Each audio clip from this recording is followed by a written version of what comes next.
ধন্যবাদ দিছোঁ। আকৌ লগ পাম আপোনালোকক অনুৰোধ কৰিছোঁ 13 তাৰিখত ৰাতিপুৱাই আপোনালোকে উঠি যাতে ট্ৰেক্টৰৰ চিহ্নত ভোট দিয়ে এইটোকে অনুৰোধ কৰি আজিৰ এই বিশাল জনসভা ইয়াতে সমাপ্ত হৈছে বুলি মই ঘোষণা কৰিছোঁ। ধন্যবাদ।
জংগলত 2 চনৰ পৰা 14 চনলৈকে মই যিমানবাৰ বড়োলেণ্ডত আহিছো খালি হস্পিটালত আহিছো বোমা খোৱা মানুহৰ মৃতদেহ চাব আহিছো নহলে বোমা বিস্ফোৰণ হোৱা মানুহক মেডিকেলত ট্ৰিটমেন্টৰ কাৰণে লৈ যাব আহিছো।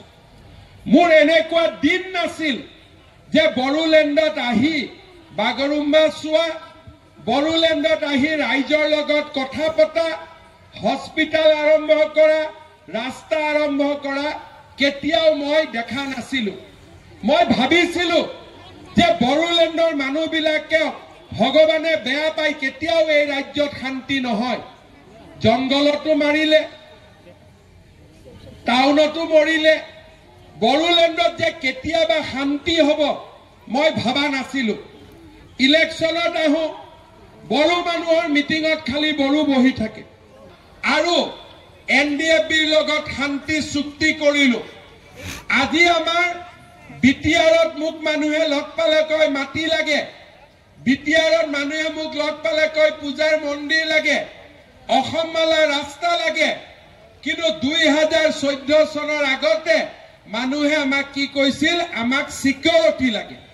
মই ঠিক কথা কৈছো নে নাই? কৈছো নে নাই? যদি মই ভুল কৈছো আপোনালোকে ঠিক কৰি দিয়ক।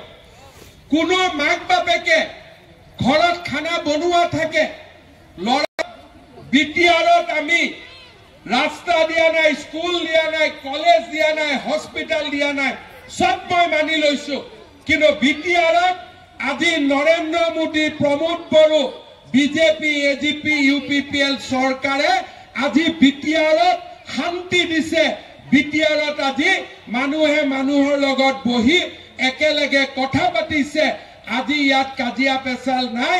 যোৱা 4 বছৰত মই মুখ্যমন্ত্ৰী হোৱাৰ দিনৰ পৰা বিটিআৰত এটাও বোমা ফুটা নাই, এটাও গুলিকাণ্ড হোৱা নাই। হয়নে নহয় আপোনালোকে কওক? হয়নে নহয় কওক আপোনালোকে? আজি মুখ্যমন্ত্ৰী হিচাপে মোক যদি কোনোবাই কয় যে বেটা তোকতো CM পাতিলো, তই কি কাম কৰিলি? বোলে বাবা মই একো কাম কৰা নাই, কিন্তু বিটিআৰত আজি বন্দুকৰ গুলিত বড়ো নমৰে, মুছলমানো নমৰে, আদিবাসীও নমৰে, বঙালীও নমৰে, হিন্দী ভাষীও নমৰে। আজি বিটিআৰত গুৰ্খাও নমৰে, সকলো শান্তিত থাকিব পাৰে। মই অন্তত ভগৱান আল্লাহ ঈশ্বৰক এটা কথা ক'ব পাৰিম যে বিটিআৰৰ মানুহক আজি মই জীয়াই থাকিবৰ বাবে যিখিনি লাগে সেইখিনি মই দিব পাৰিছো। হয়নে নহয় কওক আপোনালোকে? মই বিটিআৰত কেইদিনমান আগতে বাসুগাঁৱত পূজা চাব আহিছো। ইমান ধুনীয়া পূজা, আপোনালোকে বৰদিন পাতিছে। ইটো নেতাই নাছিলে। 1000ৰ 1000 ভোটে এক জাগাত পৰি যায়, কোনেও ভোটে নিদিছিল। আজিতো মানুহে কয় কাম কৰিবিতো তেতিয়া ভোট দিম। আগতে ভোটৰ কথা ক'ব পাৰিছিলে নেকি? আগতেতো কোনো ভোট নাছিলে। 4 বছৰত হোৱাই নাই, 4 বছৰ। আজি আমি বিটিআৰত শান্তি আনিলো, এটা সুন্দৰ পৰিৱেশ আনিলো।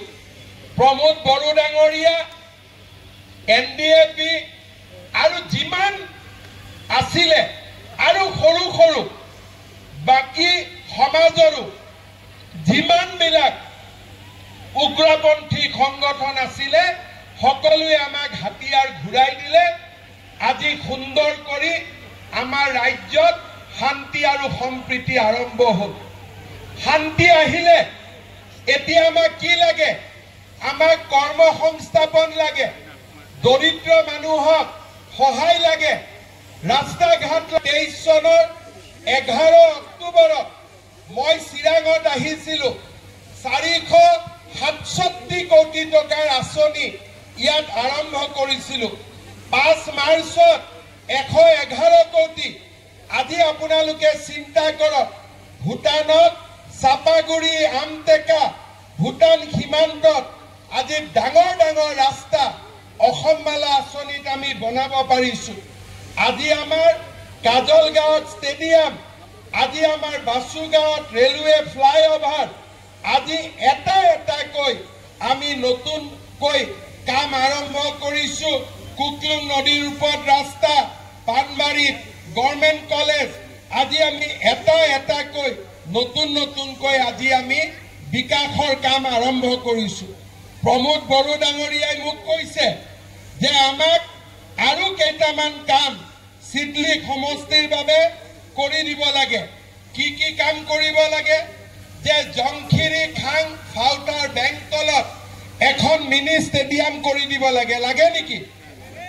লাগে নেকি? তাৰপিছত মোক কৈছে যে বেংতল কলেজত